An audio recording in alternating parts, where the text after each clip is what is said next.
দুই, আমরা সরকারের কাছে আহ্বান জানাবো, আপনারা মনে রাখবেন, আপনারা ক্ষমতায় আসেন নাই, আপনাদেরকে ছাত্র জনতার পক্ষ থেকে ক্ষমতায় বসানো হয়েছে। আপনারা ক্ষমতায় আসেন নাই, আপনাদেরকে ক্ষমতায় বসানো হয়েছে ছাত্র জনতার পক্ষ থেকে। সরকারের সাথে যারা জড়িত আছেন তাদের কর্মকাণ্ডও কিন্তু জাতি অবজার্ভ করছে, দেখছে আপনারা কে কি করতেছেন।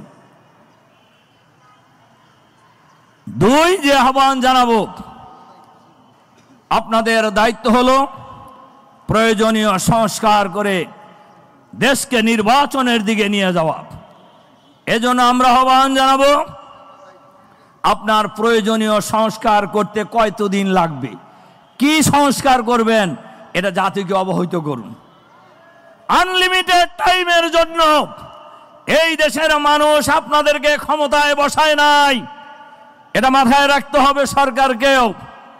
এজন্য কতদিনের মধ্যে সংস্কারের কাজ শেষ করবেন, কি কি সংস্কার করবেন, কতদিনের মধ্যে শেষ করবেন, এটা জাতিকে অবহিত করুন।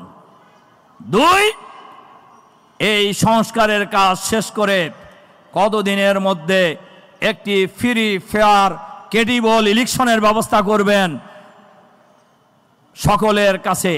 কেন এটা দরকার?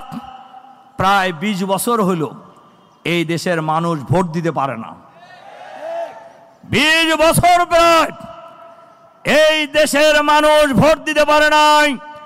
নতুন প্রজন্ম ভোটার হওয়ার পরেও ভোট কেন্দ্রে যাওয়ার সুযোগ পায় নাই।